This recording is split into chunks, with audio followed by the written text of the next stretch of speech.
हमारे चैनल को सब्सक्राइब करें और बेल आइकन दबाएं।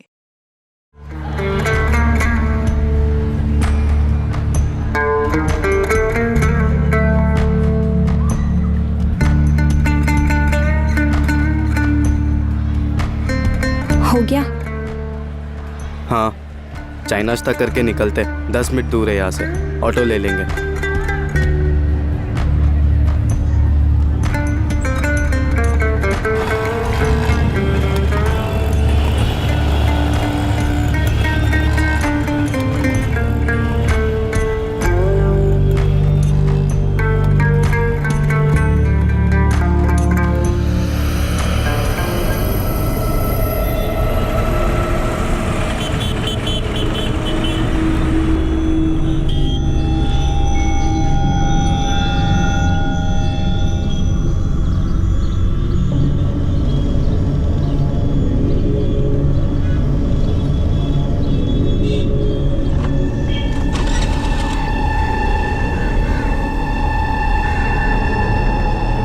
लाइसेंस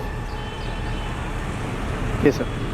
पेपर दिखा। सर 4 दिन पहले ही खरीदी है ना सर, तो पेपर अभी ट्रांसफर नहीं हुए। खरीदने की रसीद वसीद तो होगी, वो दिखा। सर ये रसीद है सर, सेकेंड हैंड खरीदी है सर, कैश देके, वो भी गैरेज से सर, तो यही रसीद है सर। ये रसीद है? हाँ सर, यही रसीद है। पहले ओनर के पेपर की कॉपी तो होगी, वो दिखा। सर पुराने ओनर का कोई पेपर नहीं है सर, यही रसीद है सर, गैरेज से खरीदी है सर। तो लाइसेंस जमा कर लेता हूँ, आराम से ट्रांसफर करा।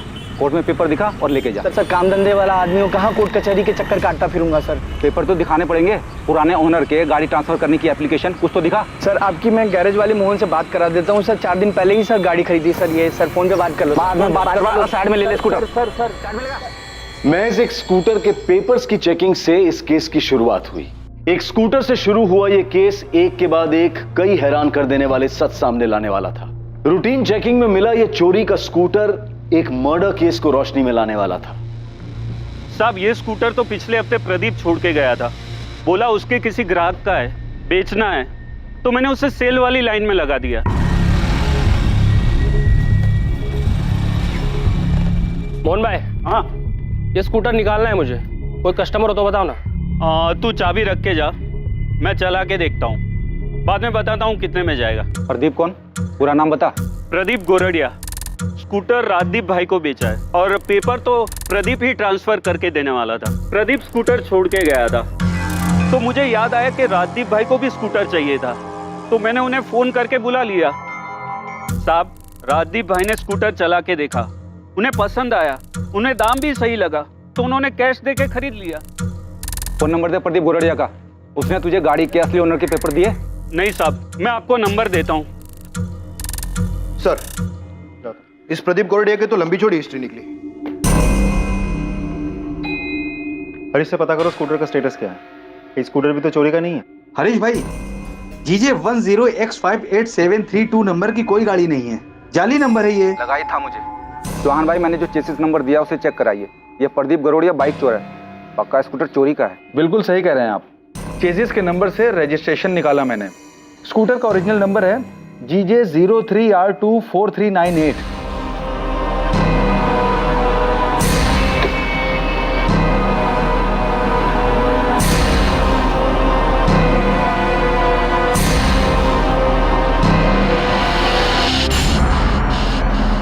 आप जो नंबर बता रहे हैं GJ 03R24398, ये स्कूटर किसके नाम पर रजिस्टर है? सोनल पटेल। और हाँ, इसमें ऑनर का एड्रेस भी लिखा हुआ है, वृंदावन कॉलोनी का एड्रेस है।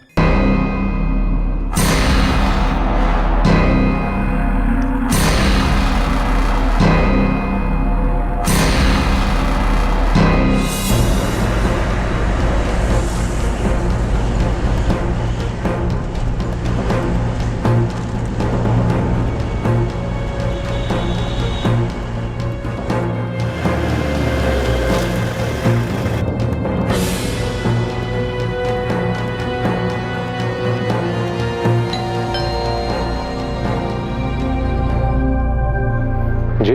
सोनल पटेल का घर यही है? हाँ, छोटी बहन है मेरी। उसका स्कूटर चोरी हुआ है, पर चोरी की रिपोर्ट हमें कहीं नहीं मिली। हमने स्कूटर चोरी होने की कोई रिपोर्ट नहीं लिखवाई। स्कूटर सोनल के नाम ही है ना? बुलाइए उसे, कहाँ है वो? घर पर नहीं है, वो घर छोड़कर भाग गए। हमें तो ये भी नहीं पता था कि स्कूटर चोरी हुई है। हमें लगा कि वो स्कूटर लेकर भाग गई है। सोनल भाग गई तो आपने उसकी रिपोर्ट तो लिखवाई होगी? नहीं लिखवाई। आपने वो रिपोर्ट भी नहीं लिखवाई, क्यों? बोल।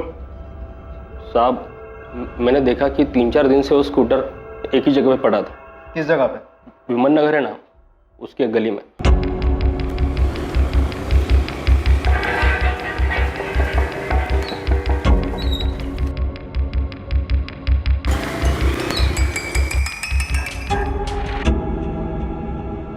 साहब, 3 दिन बराबर से जाके चेक किया मैंने, स्कूटर वहीं पे खड़ा था। फिर मैं समझ गया कि ये सोसाइटी में किसी का नहीं है।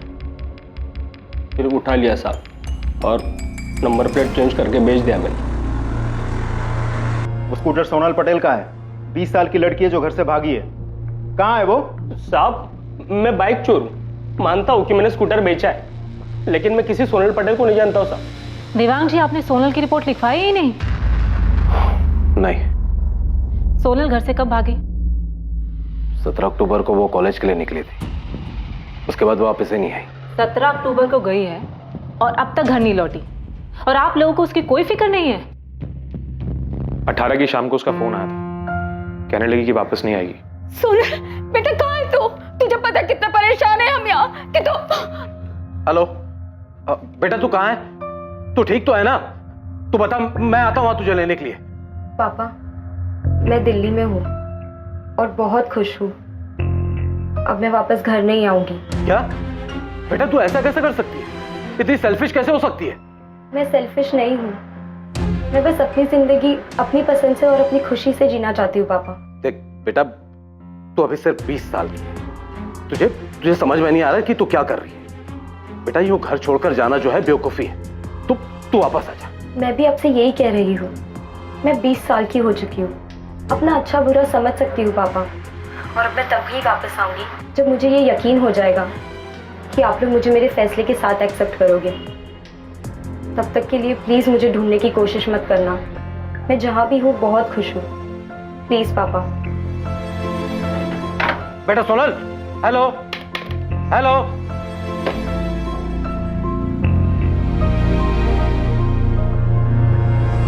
वो अपनी मर्जी से घर से भागी थी, वो खुश थे, तो क्या करते हैं? जबरदस्ती अपनी बेटी को घर वापस लेकर आते हैं, जबकि ये फैसला उसका खुद का था घर से भागने का। वो अपने मन की करके खुश है, और हम यहाँ सुरेश भाई और उनके परिवार वालों के सामने सर झुकाए बस माफी मांग रहे हैं।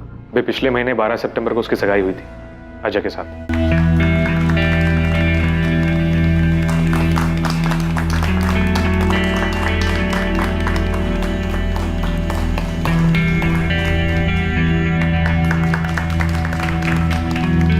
हमें कभी नहीं लगा था कि सोनल इस तरह घर छोड़ के भाग जाएगी। हमें तो ये भी नहीं पता था कि वो स्कूटर लेके गई है या स्कूटर छोड़ के गई। स्कूटर तो हमें मिल गया, पर सोनल नहीं। सोनल के घर से भाग जाने की कोई खास वजह? देखिए, सोनल की एंगेजमेंट हो चुकी थी, तो जाहिर सी बात है कि वो इस रिश्ते से खुश नहीं थी। सोनल का कोई बॉयफ्रेंड? जयेश परमार नाम का कोई लड़का है। पता नहीं आजकल के बच्चों को हो क्या गया है, वो इतने स्वार्थी हो गया कि उन्हें अपनी मनमानी, अपनी मनमर्जी के अलावा कुछ दिखाई नहीं देता। स्कूटर कहां से मिला आपको? पेपर चेकिंग में पकड़ा गया। बाइक चोर ने नंबर प्लेट बदल के उसे बेच दिया था। वैसे अगर स्कूटर की कंप्लेन लिखानी है तो मैं लिखा देता हूँ। सर, ऐसा लगा जैसे सोनल की फैमिली सोनल के बारे में बात ही नहीं करना चाहती। सोनल के भाई योगेश ने सोनल की बात काटी और स्कूटर की बात शुरू कर दी। लड़की बालिग है, 20 साल की? Yes sir. और लड़का? लड़के का सिर्फ नाम बताया उन्होंने, जयेश परमार। उसके अलावा वो कुछ नहीं जानते। जाहिर है लड़का भी बालिग ही होगा, दोनों की लव स्टोरी भी होगी और अफेयर चल रहा होगा। Yes sir. सर, जिस तरह सोनल स्कूटर छोड़ के गई है, घर वालों ने कोई कंप्लेन तक नहीं लिखवाई। पारुल, तुम्हें इसमें कुछ अटपटा लग रहा है? यस सर, मुझे सोनल की फैमिली का बिहेवियर बहुत अजीब लगा। सर, हमें पता तो लगाना चाहिए। ठीक है, पता लगाओ लड़का कौन है। देखिए, मैंने आपको पहले भी बताया था कि हमें सिर्फ उसका नाम पता है, जयेश परमार। ना उसे कभी देखा है ना कभी उससे मिले हैं।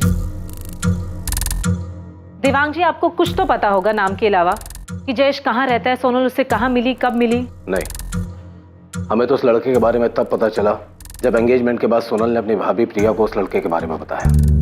सोनल, कौन है ये जयेश और अचानक कहाँ से आ गया? अचानक नहीं आया भाभी, 1 साल से जानती हूँ जयेश को, प्यार करती हूँ उससे। भाभी मैं अजय से नहीं, जयेश से शादी करना चाहती हूँ। सोनल, तुझे पता है ना तेरी सगाई हो चुकी है, और अगर ऐसा कुछ था तो तूने सगाई से पहले क्यों नहीं बताया? भाभी प्लीज, मैं किसी ऐसे इंसान से शादी नहीं करना चाहती जिसके साथ मैं कभी खुश नहीं रह पाऊंगी। भाभी प्लीज, आप ही मेरी मदद कर सकती हो। सोनल, मुझे नहीं जानना ये जयेश परमार है कौन। दिमाग ठीक है तेरा?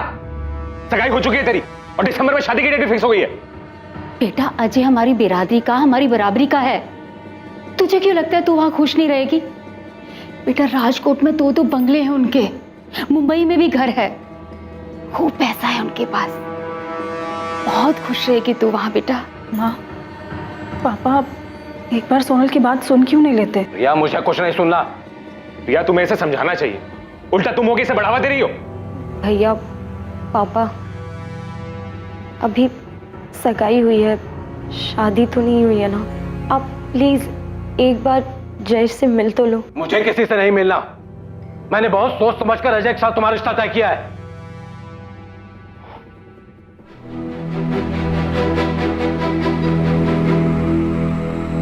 बेटा, मैं बाप हूं तुम्हारा। अरे तुम्हारा बुरा नहीं चाहूंगा। जयेश वैस जो भी है ना, सब भूल जाओ और इतना याद रखो कि अजय तुम्हारा होने वाला पति है। देख बेटा, राजकोट में हमारी और अजय की पापा की इज्जत है, नाम है। अरे क्या कुछ नहीं सोचा तेरी शादी के लिए? अरे इतने धूमधाम से शादी करेंगे कि पूरा शहर देखता रह जाएगा। तो फालतू की बातें सोचना बंद कर और शादी की तैयारी कर। संभालो इसे। हमें लगा वो समझ गई है, उसे इस शादी से कोई प्रॉब्लम नहीं है। हमें तो इस बात का भी अंदाजा नहीं था कि वो उस लड़के के साथ भाग जाएगी। देवांग जी, आपको कैसे पता कि सोनल जयेश के साथ ही भागी? इसमें पता होने वाली क्या बात है? यही कि क्या वो वाकई में ही भागी है? देखिए मैडम, आप हमारे जले पर नमक छिड़क रही। मेरी बेटी, जिसकी खुशी के लिए मैंने क्या कुछ नहीं किया, उसे 1 मिनट भी अपनी फैमिली के बारे में नहीं सोचा और उस लड़के के साथ भाग गई। वो जहां भी रहे खुश रहे, मुझे कोई दिक्कत नहीं। पर मैडम, मेरी आपसे रिक्वेस्ट है, ये मेरा फैमिली मैटर है, प्लीज आप इसमें दखल ना दें।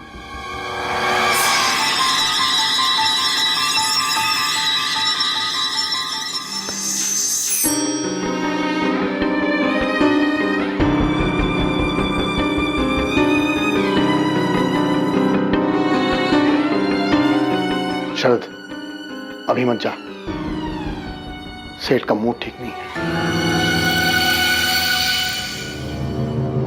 सर, कुछ तो गड़बड़ है।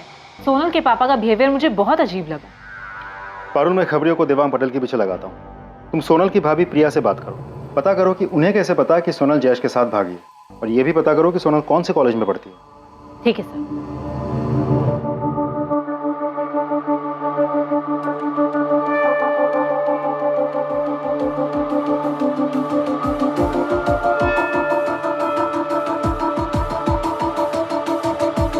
प्रिया,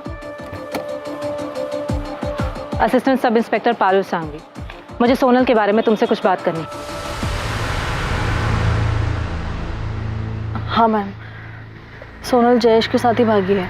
प्रिया, तुम्हारी पूरी फैमिली को कैसे पता कि सोनल जयेश के साथ ही भागी है, जबकि तुम्हारी फैमिली ये नहीं जानती कि जयेश कौन है, कहाँ से है? योगेश ने सोनल की कॉलेज के दोस्तों से बात की थी, शिल्पा और नताशा। तुम्हें सच में जयेश के बारे में कुछ नहीं पता? तुम्हारे पति या ससुर ने सोनल के साथ कुछ किया? नहीं मैम, मुझे नहीं पता। सोनल कौन से कॉलेज में पढ़ती है?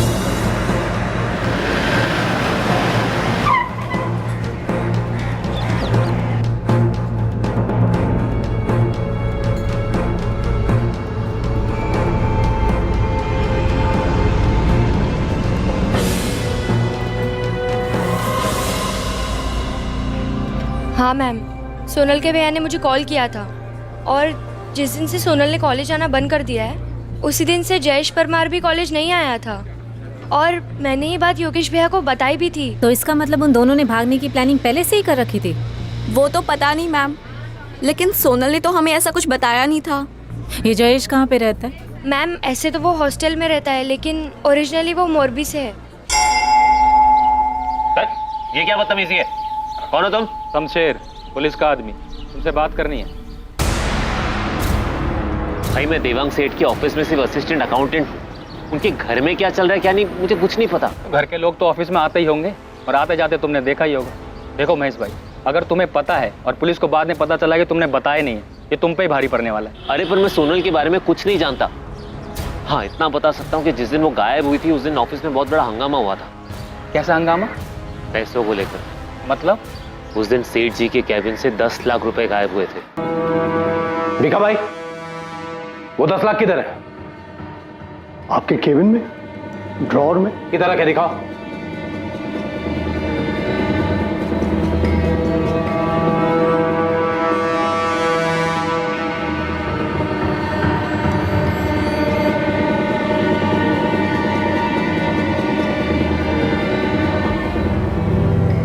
सेठ, पैसे तो यहीं रखे थे, एक बड़े से एनवेलप में। मैंने खुद अपने हाथों से रखे थे। रखे थे तो दो ना। पैसे तो यहीं थे लेकिन अभी वो है ही नहीं। तो गए कहां पैसे? पैसों के पैर लग गए, ये 10 लाख हवा हो गए। मैंने पैसे खुद यहां रखे थे, मैं सच कह रहा हूं। सेठ आपके ड्रॉअर में मेरा कोई काम ही नहीं है, मैं क्यों खोलूंगा उसे? सेठ जी इतना पैसा तो हर तीसरे दिन आता है, हम तो कभी हाथ भी नहीं लगाते। पैसे तो बीका भाई के पास ही रहते हैं। हाँ सेठ, पैसे मेरे पास ही थे और मैंने उसे ड्रॉअर में रखे थे। 10 बार सुन चुका हूं मैं, ये यहीं रखे थे, यहीं रखे थे। अगर थे तो गए कहां? सेठ वो क्या? 1:30 बजे सोनल बिटिया यहाँ आई थी, आपके केबिन में गई थी। सोनल? हाँ बीका भाई सही कह रहे हैं, मैंने 2:30 बजे सोनल को आपके कैबिन से निकलते देखा था।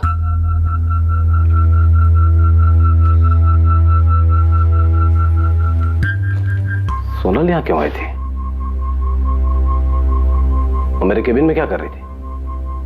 उसने कहा कि उसे आराम करना है। अरे सोनल बेटिया, जय श्री कृष्ण। आज तुम यहाँ कैसे? जय श्री कृष्ण काका। वो मेरी ना क्लास है एक्चुअली 2:30 बजे, तो 1 घंटा है मेरे पास, सोचा ऑफिस आकर पापा के कैबिन में आराम कर लूँ। लेकिन सेठ तो आज ऑफिस में नहीं है, साइट पर गए। ओ ठीक है, तो आप कैबिन खुलवा दीजिए, मैं थोड़ी देर आराम करके चली जाऊंगी। ठीक है।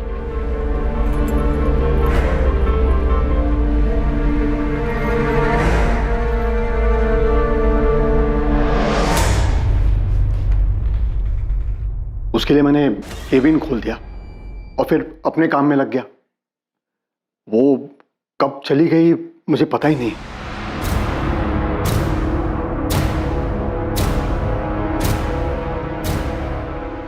आप जे नंबरનો સંપર્ક કરવા માંગો છો એ ઉપલબ્ધ નથી।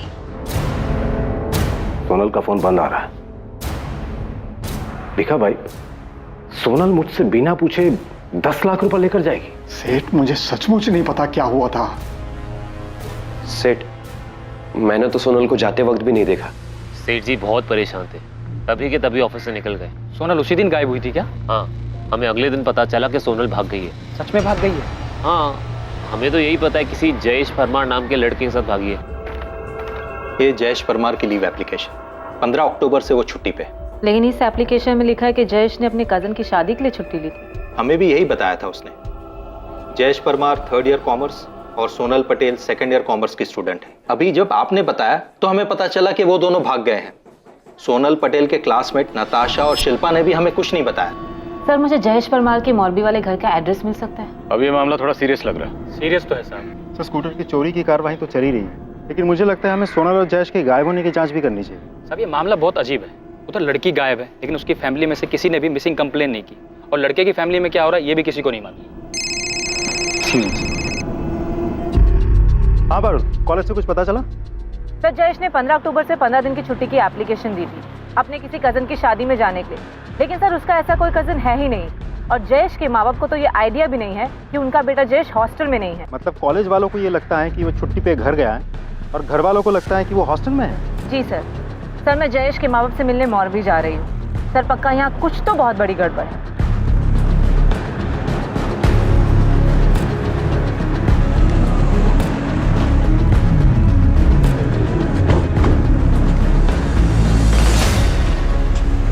हमें तो पता ही नहीं कि जयेश ने कॉलेज से छुट्टी ली है। और कौन सा कजिन? वो 17 अक्टूबर से गायब है और आज 30 तारीख है। आपने एक बार भी अपने बेटे को फोन नहीं किया? नहीं, क्योंकि हमेशा वही फोन करता है और इस बार जब उसने फोन नहीं किया तो हमें लगा कि वो शायद पढ़ाई में बिजी होगा। मेरा बेटा जयेश हॉस्टल में नहीं है तो कहाँ है? उसका तो फोन भी बंद आ रहा है। इतने दिन में आपने अपने बेटे को एक बार भी फोन नहीं किया। आज जब हमने आकर आपसे पूछा तो आपको पता लगा। हमें राजकोट में एक स्कूटर मिला है जो सोनल पटेल के नाम पे है। जब हम उसके घर गए तो हमें पता लगा कि सोनल पटेल घर से भागी है और वो आपके बेटे जयेश के साथ भागी है। जयेश ऐसे कैसे कर सकता है? उसे मैंने बहुत समझाया था जब सोनल के बारे में उसने मुझे बताया था।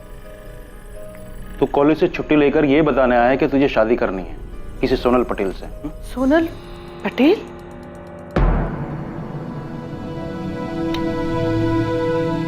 मुझे पता है ना तू क्या है। माँ, मैं सोनल से प्यार करता हूँ और सोनल भी मुझसे उतना ही प्यार करती है। मैं उससे शादी करना चाहता हूँ और वो भी मुझसे शादी करने के लिए तैयार है। ये शादी तुम्हारी वो सोशल मीडिया की फ्रेंड रिक्वेस्ट नहीं है कि किसी को भी भेज दो। उसके घर वाले तेरा नाम सुनेंगे ना तो सबसे पहले उसे 2 थप्पड़ जमाएंगे और तेरे पीछे लोग छोड़ेंगे 100 अलग। तेरे खबर छे तो शू करे छे? क्या उस लड़की ने अपने घर वालों से बात की है? क्या कहा उसके घर वालों ने? मना कर दिया। पर पापा, मुझे यकीन है कि अगर आप जाकर बात करेंगे और हाथ मांगेंगे जयेश, बेटा तू फालतू के चक्करों में मत पड़। तुझे अपनी पढ़ाई पूरी करनी है, सीए बनना है तुझे। लेकिन पापा, मेरे पास इतना टाइम नहीं है। तब तक सोनल की शादी भी हो जाएगी और मुझे सिर्फ और सिर्फ सोनल से ही शादी करनी है और किसी से भी नहीं। उसके घर वालों ने उसकी सगाई करा दी है। सगाई हो चुकी है उसकी और तू बोल रहा है कि तुझे उससे शादी करनी है? ये क्या बचपना है जयेश? अपनी जगह देख। वो बड़े घर वाले पैसे वाले लोग होंगे। जयेश, हम लोग उनकी बराबरी नहीं कर सकते हैं। तो चुपचाप अपनी पढ़ाई पे ध्यान दे और अपना भविष्य बना। जयेश, क्या सचमुच में उस लड़की के साथ? हमें ऐसा सोनल के परिवार वालों ने बताया। किसी वो मना करने के बाद भी उस लड़की के साथ भाग सकता है? मैडम, हम तो सिर्फ इतना जानते हैं कि वो लड़की बहुत बड़े घर से है। उस लड़की ने अपने घर वालों से जयेश को लेकर बात की लेकिन उन्होंने साफ मना कर दिया था। मूर्ख है वो। मैडम, हमारे लड़के को ढूंढ दो प्लीज। सोनल पटेल और जयेश परमार दोनों बालिग हैं, तो क्या 2 बालिग लोगों को कोई उनकी इच्छा से शादी करने से रोक सकता है, वो भी उनके भागने के बाद? लेकिन स्कूटर की चोरी की रिपोर्ट क्यों नहीं की गई? और फिर देवांग पटेल के ऑफिस में हुई 10 लाख की चोरी का खुलासा। क्या सोनल और जयेश के केस में और भी कई राज थे जिनका सामने आना अभी बाकी था? सोनल और जयेश का फोन 17 अक्टूबर की दोपहर यहाँ राजकोट में स्विच ऑफ हुआ है। सर, दोनों ने पहले से ही प्लान बनाया होगा कि एक साथ फोन स्विच ऑफ करेंगे।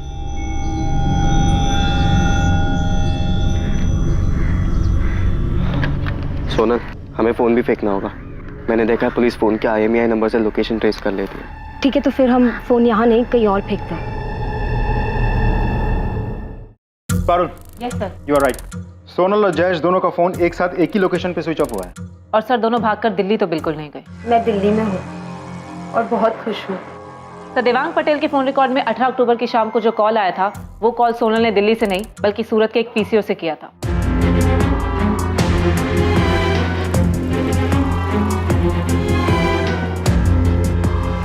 सोनल, अभी तुम अपने घर पे कॉल करो और बोलो कि हम दिल्ली में। ठीक है सर, उन्होंने जानबूझकर झूठ बोला होगा। उन्हें लगा होगा कि सोनल के पापा उनका पता लगा ले। लेकिन उसके पापा ने तो पता लगाया ही नहीं। सर, वो लोग पुलिस स्टेशन नहीं आए, इसका मतलब ये नहीं ना कि उन्होंने पता नहीं लगाया होगा। पता लगाने के और भी तो कई तरीके हो सकते हैं। देवांग पटेल के कॉल रिकॉर्ड्स कुछ मिला? नहीं सर, कुछ खास। सर, जयेश के फोन रिकॉर्ड से एक नंबर मिला। उससे लगभग हर रोज बात होती थी उसकी। मैंने नंबर ट्राई किया, रिंग जा रही है लेकिन उनको उठा नहीं रहा है। मैंने मैसेज छोड़ा है सर। एक बात बताओ, हम इस केस में सिर्फ इसलिए क्राइम ढूंढ रहे हैं क्योंकि एक स्कूटर लवारिस पड़ा हुआ मिला। सर, जयेश के माँ बाप ने मोरबी में जयेश की मिसिंग कंप्लेंट दर्ज करवा दी। पारुल, तो मैं शुरू से इस केस में गड़बड़ लग रही है ना? यस सर, अब तो मुझे और भी यकीन हो गया कि कुछ तो गड़बड़ है। सर, लड़की की फैमिली लड़के के अगेंस्ट थी। लड़की की सगाई होती है, उसके बाद वो घर से भाग जाती है और उस लड़के के साथ जो किसी भी मायने में उसकी बराबरी का नहीं है। सर, अगर क्राइम नहीं भी हुआ है तो भी हमें पता तो करवाना ही चाहिए कि सोनल और जयेश सेफ हैं या नहीं।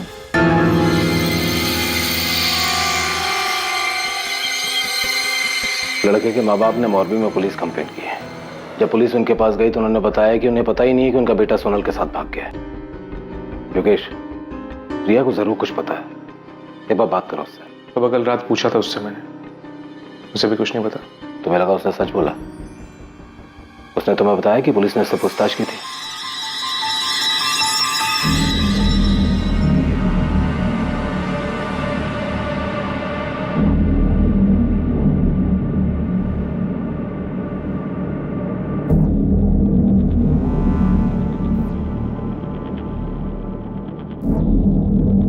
આપ જે નંબરનો સંપર્ક કરવા માંગો છો એ ઉપલબ્ધ નથી।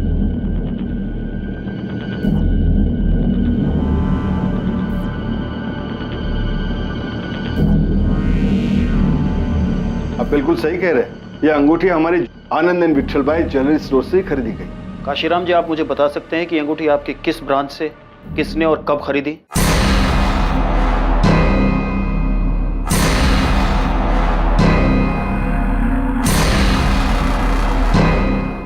ये आप हमसे किस तरह के उल्टे सीधे सवाल पूछ रहे हैं? हमने जयेश के साथ शादी करने से मना किया तो बिना बताए घर से भाग गई।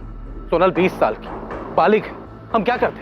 ये लाइन बोलकर लोग अक्सर पुलिस पे इल्जाम लगाते हैं कि पुलिस कह रही है कि लड़की बालिग है इसलिए हमने कार्रवाई नहीं की, लेकिन यहाँ तो मामला उल्टा। आप खुद ही कह रहे हैं कि आपकी बेटी बालिग है इसलिए आपने कुछ नहीं किया। मैंने बताया ना आपको कि सोनल ने हमें फोन करके कहा कि हमारी जिंदगी में दखल ना दे। सर वो बोल रही है कि वो दिल्ली में, आप लोग बोल रहे हैं कि कॉल रिकॉर्ड से पता चला कि उसने फोन सूरत से किया। हम लोग नॉर्मल लोग हैं सर, हमें कैसे पता चलेगा वो सच बोल रही है झूठ? आप लोग कभी इसकी फिक्र नहीं होती? आपकी बहन, आपकी बेटी कहाँ है, कैसी है? ठीक ही होगी, 10 लाख लेकर भागी है। वैसे ये बात तो आपको ही पता चली, पर ये बात आप लोगों ने हमें नहीं बताई। जो भी है, बेटी मेरी, पैसा मेरा, फैसला उसका। वो फैसला जिसमें मेरा कोई योगदान नहीं है, ना अच्छा ना बुरा। वैसे मैं समझ सकता हूं क्या पूछना क्या चाहते हैं। अगर आप उसे ढूंढ लाते हैं ना तो ले आइए, मुझे कोई दिक्कत नहीं। वैसे भी उसने जयेश परमार के साथ शादी कर ली, अजय के साथ तो उसका रिश्ता हो नहीं सकता, पर इसके बाद भी मैं उसे आशीर्वाद ही दूंगा। हमारे पास जयेश परमार की मिसिंग कंप्लेंट आई और आपकी बेटी जयेश परमार के साथ भागी। तो देवांग पटेल और योगेश, मैं आप लोगों से सीधा सीधा सवाल पूछता हूँ, सोनल और जयेश जहां भी हैं सुरक्षित है, सेफ? ये हमें कैसे पता होगा? मैंने बताया ना कि सोनल ने फोन करके कहा कि वो जयेश परमार के साथ शादी कर रही है, हम उसकी जिंदगी में दखल ना दे, बस।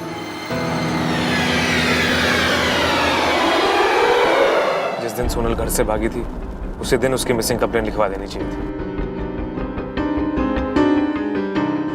शरद, तुझे अगर कुछ भी पता है तो बता दे।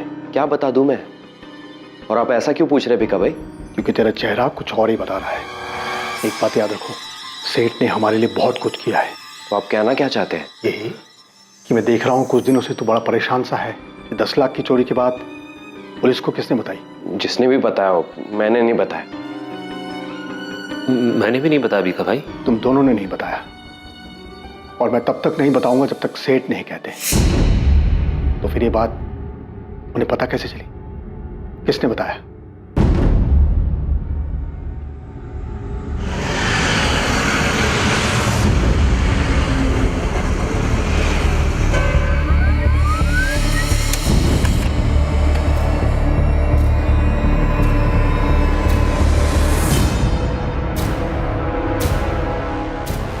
सर, आप जिस अंगूठी की बात कर रहे हैं वो इसी लड़की ने हमारी राजकोट वाली ब्रांच से खरीदी थी। देखिए, आपकी राजकोट वाली ब्रांच के पास इसकी डिटेल्स तो होंगी। कौन है ये, कहाँ रहती है, कुछ बता सकते हैं आप?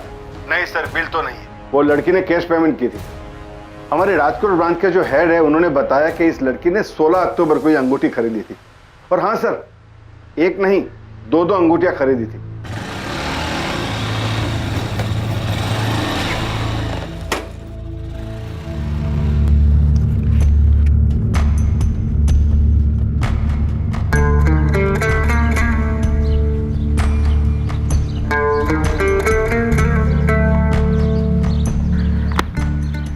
ये देखो, ये रिंग मैं तुम्हें पहनाऊंगी और ये वाली तुम मुझे, फिर हमारी सगाई हो जाएगी। सोनल, इसकी जरूरत नहीं थी। मेरा मतलब है अभी हमें सेटल होना है, तो हमें पैसों की जरूरत है, और वो भी बहुत सारे पैसों की। तुम पैसों की टेंशन मत लो, पैसों का इंतजाम हो गया है। कल सुबह हमारे पास ढेर सारे पैसे होंगे। कैसे? मतलब कहाँ से आएंगे? छत पर फाड़ के। भगवान भी चाहता है कि हम साथ में रहें, इसीलिए उन्होंने आज सुबह ही इशारा दे दिया है कि पैसे कहाँ से आएंगे।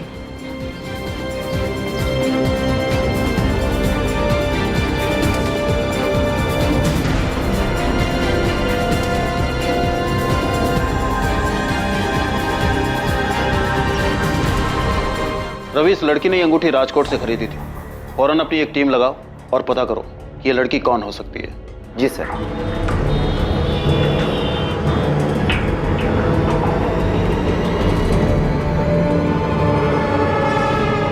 हेलो दोस्त, मैं तुझे कब से फोन कर रहा हूँ, मैसेज भी छोड़ा था, तूने कॉल बैक भी नहीं किया मुझे। पहले ये बता तू कौन है? राजकोट से सब इंस्पेक्टर रुपेश भगत बोल रहा हूँ। हाँ जी बताइए, क्यों फोन कर रहे थे? जयेश परमार को जानता है ना तू? तेरी तो फोन पे अच्छी खासी बातचीत हुई थी उससे। हाँ तो आपसे मतलब ये कि जयेश परमार कहाँ है? अपने घर पे होगा, मोरबी में या राजकोट में होगा हॉस्टल में, और मैं यहाँ अहमदाबाद में रहता हूँ, यहाँ नौकरी करता हूँ। मुझे कैसे पता होगा कि वो कहाँ है? गायब है वो, सोनल पटेल के साथ भागा है। तू जानता है ना सोनल पटेल को? क्या भाग गया? नहीं, मुझे नहीं पता कि सोनल कौन है। जयेश मेरे बचपन का दोस्त है, एक ही मोहल्ले में रहते हैं हम लोग, मोरबी में एक ही साथ स्कूल पढ़े, लेकिन उसने मुझे कभी इस बारे में कुछ नहीं बताया। मुझे तो अंकल आंटी की फिक्र हो रही है, मैं अभी उनसे बात करता हूँ। तेरी इतनी हिम्मत कि हमसे आकर पूछेगा कि तेरे बेटा कहाँ है? हाँ बिल्कुल पूछेंगे, वो आपकी बेटी है जिसके साथ जयेश भागा है, छोड़ेंगे नहीं हम आपको। अरे केस तो हमें करना चाहिए तुम्हारे खिलाफ, क्योंकि तुम्हारे बेटे ने हमारी सोनल को बहकाया है, फंसा है अपने जाल में। अरे तो किया क्यों नहीं केस? अरे आप लोगों ने तो जानबूझ के रिपोर्ट तक नहीं दर्ज करवाई। पड़े होंगे आप अपने घर में, हमें हमारा बेटा वापस चाहिए। अगर मेरे बेटे के साथ कुछ भी होगा ना, तो एक बात याद रखना, मैं भी चुप नहीं बैठूंगा। देवांग सेठ, चल निकल यहाँ से। ये धमकी जाकर किसी और को देना, यहाँ पर नहीं। हमने सोनल को समझाया था कि दूर रहे तुम्हारे बेटे से, पर तुम्हारे बेटे को तो लालच आ गया था। इतनी अच्छी अमीर लड़की जो मिल गई, इसीलिए उसे फंसा लिया और भगा के ले गया।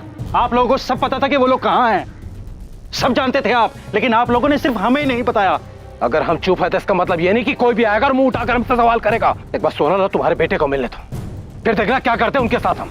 अगर मेरा बेटा नहीं मिला या उसे कुछ भी हुआ तो छोड़ूंगा नहीं तुम दोनों को, जीना मुश्किल कर दूंगा। चल निकाल अब यहाँ से, निकाल।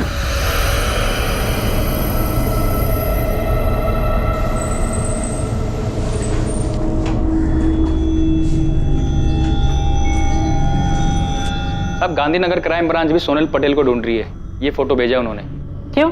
वो क्यों ढूंढ रहे हैं? मैडम 2 दिन पहले 3 नवंबर को गांधीनगर के पास जो मैसाना रोड पे जंगल है, वहां 2 डेड बॉडी मिली।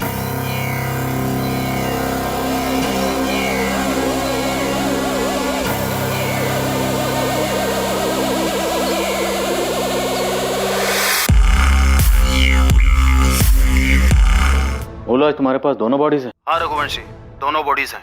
हम तो कल इनका अंतिम संस्कार करने वाले थे, वो तो लड़की की पहचान हो गई इसलिए रुक गए। लड़की का तो पता चल गया है कि वो सोनल पटेल है, मगर लड़के का अभी कुछ अता पता नहीं है। लड़का जयेश परमार होगा। 17 अक्टूबर को दोनों राजकोट से अपने अपने घर से भागे थे। हम पता करने की कोशिश कर रहे थे कि ये दोनों सेफ हैं या नहीं। ट्रैफिक पुलिस ने चोरी का एक स्कूटर पकड़ा था, उसी से केस सामने आया। रघुवंशी, हमें दोनों बॉडीज की पहचान करनी चाहिए, लेकिन दोनों बॉडी बुरी तरह जल चुकी है, इसलिए डीएनए टेस्ट से कंफर्म करना होगा। फिर भी मुझे लगता है कि दोनों की फैमिलीज को बुला के बॉडीज आइडेंटिफाई करवानी चाहिए। हम बॉडी तो दिखा सकते हैं, पर यह बुरी तरह जली हुई। मैं देखना चाहती हूँ।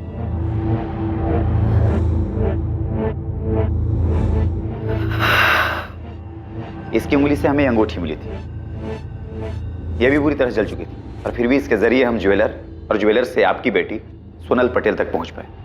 क्या किसी को भी नहीं पता था कि सोनल और जयेश कहाँ पर है?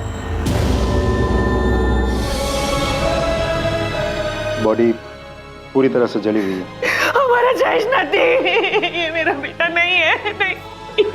इसे देखकर आप कैसे कह सकते हैं कि ये मेरा बेटा जयेश है? इसीलिए हमें ऐसा लगता है कि शायद ये जयेश है। नहीं, ये जयेश नहीं है, ये नहीं है मेरा बेटा नहीं। अगर ये जयेश है भी, तो भी इसका ये हल किसने किया? किसने मारा इसे? देवांग पटेल और उसके परिवार ने? उन्होंने किया ये? उदय जी, हमारे पास भी बहुत सारे सवाल हैं, बहुत लोगों से पूछने के लिए, क्योंकि अब तक तो हमारे पास सिर्फ एक चोरी का स्कूटर था।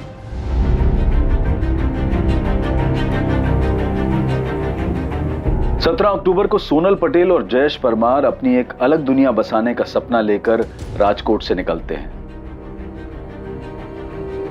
पर 3 नवंबर को घर से भागने के लगभग 2 हफ्ते बाद गांधीनगर के पास सोनल पटेल और जयेश परमार की जली हुई लाशें मिलती हैं।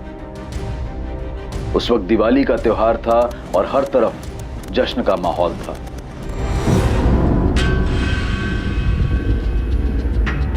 ये दोनों बॉडीज की पोस्टमार्टम रिपोर्ट है। प्लीज। दोनों को गला घोट के मारा गया, उसके बाद लाशों को जला दिया गया। सर, दोनों की बॉडी पर कुछ नहीं मिला सिवाय सोनल की अंगूठी के। और फाइनली इस अंगूठी ने हमें सोनल तक पहुंचा दिया। कातिल ने जानबूझ के दोनों की बॉडीज पर कुछ नहीं छोड़ा होगा। ये अंगूठी भी गलती से उससे छूट गई होगी।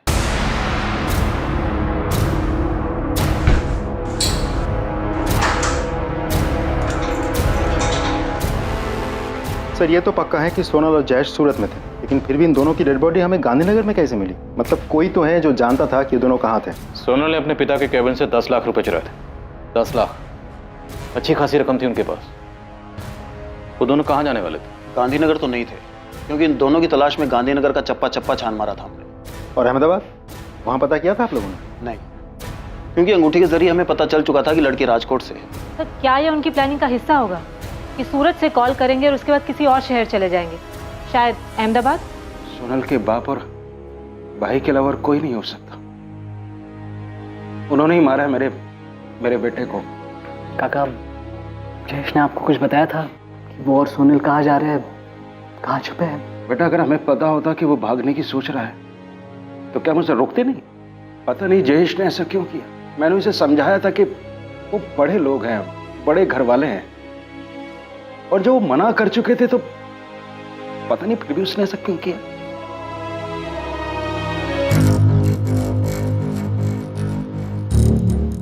क्या है? बीका भाई, आपसे एक बात करनी थी। पुलिस का एक खबरी शमशेर बहुत दिनों से मेरे पीछे पड़ा हुआ है। अच्छा, तो ही था जिसने 10 लाख की चोरी वाली बात उन्हें बताई है। बीका भाई, मैं क्या करता, मुझे बताना पड़ा। और क्या क्या बताया? नहीं, और कुछ नहीं बताया, पर मुझसे बार बार पूछ रहा था सेठ जी के घर में क्या चल रहा है। सेठ जी और उनके परिवार वाले वैसे ही बहुत दुखी हैं, उन्हें और दुख नहीं पहुंचना चाहिए, इसलिए अपना मुंह बंद रखना सीख।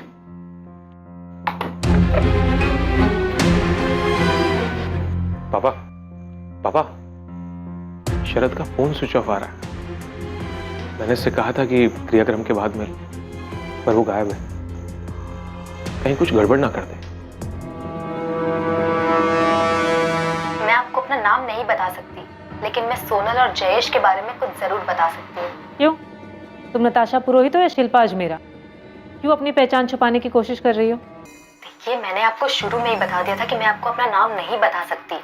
मैं सोनल और जयेश के बारे में कुछ बताना चाहती हूँ। ठीक है, बताओ क्या बताना चाहती हो? एक आदमी है जो कि घर से भागे लड़के लड़कियों की मदद करता है, उनको रहने के लिए जगह देता है और उनकी फैमिलीज और किसी भी तरह के खतरे से उनको बचाता है। सोनल और जयेश उसी आदमी के पास गए थे। हाय सर, मैं जयेश परमार। मैं सोनल पटेल। जयेश, सोनल, अब तुम दोनों को डरने की कोई जरूरत नहीं है। यहाँ पर तुम पूरी तरह से सेफ हो। मैं तुम दोनों को विश्वास दिलाता हूँ कि यहाँ तुम्हें किसी बात का कोई खतरा नहीं। पहेलियों में बातें मत करो, साफ साफ बोलो कि क्या बोलना है। मेरे लिए तुम्हारे बारे में इंफॉर्मेशन निकालना कोई मुश्किल काम नहीं है, और अगर मुझे ऐसा करना पड़ा तो तुम जरूर मुश्किल में आ जाओगी। मैं आपकी मदद कर रही हूँ और आप मुझे ही धमकी दे रही हैं। अगर मैंने सोनल और जयेश की फोटो अखबार में ना देखी होती तो मैं आपको कभी फोन नहीं करती। जिस आदमी ने उनको सहारा दिया, उनकी मदद की, उसका नाम है शेखर भाटिया। और जिस घर में वो भागे हुए कपल्स को रखता था, वो घर अहमदाबाद में है। उसने सोनल और जयेश को भी वहीं पे रखा था।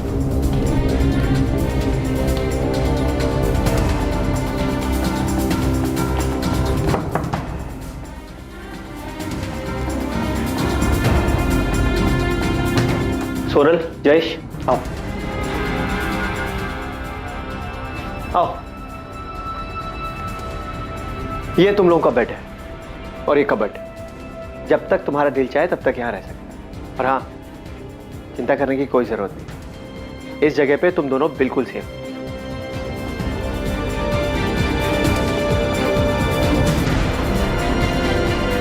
सोनल और जयेश को किसने मारा?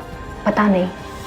हाँ, पर वहाँ एक और कपल था, अमित दवे और भावना राठौड़।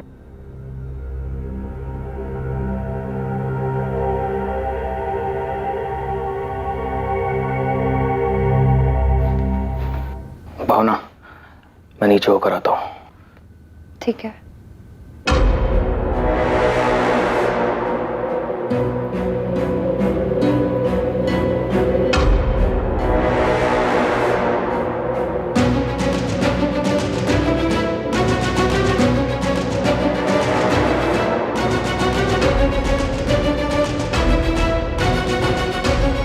अमित दवे के दिमाग में काफी कुछ चल रहा था। मुझे ऐसा लगता है ना कि वो सोनल और जयेश को मारने की प्लानिंग कर रहा था। तो मुझे अमित दवे और भावना राठौर की कुछ और डिटेल्स दे सकती हो? अगर होती तो जरूर देती, लेकिन मैं उनको ज्यादा नहीं जानती थी। मैं उनसे शेखर भाटिया के घर में मिली थी, जैसे सोनल और जयेश से मिली थी। तो मुझे लगा आपको ये बात बता देनी चाहिए, इसीलिए मैंने आपको फोन किया।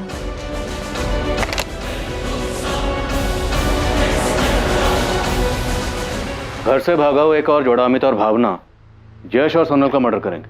मकसद? सर मकसद पता नहीं, लेकिन हमें अहमदाबाद के शेखर भाटिया का पता लगाना चाहिए। शायद वहां से हमें कोई क्लू मिल जाए। सर, देवांग पटेल के ऑफिस का एक एम्प्लॉय है, शरद राजपूत।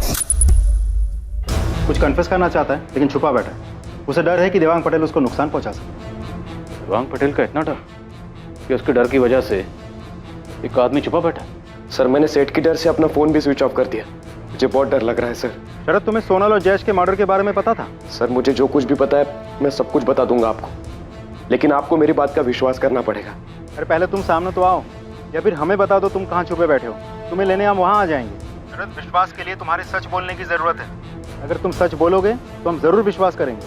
सर, उसके बाद शरद ने फोन स्विच ऑफ कर दिया, लेकिन उसने कहा कि कल पुलिस स्टेशन आएगा। शरद का नंबर ट्रैक करो, पता लगा उसने ये फोन कहाँ से किया था। बच के नहीं निकलना चाहिए, और हमसे पहले वो किसी और के हाथ नहीं लगना चाहिए।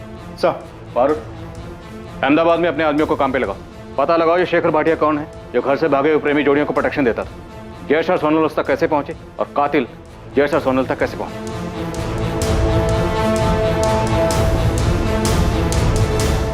पर नताशा, तूने मुझे ये सब बात पहले क्यों नहीं बताई?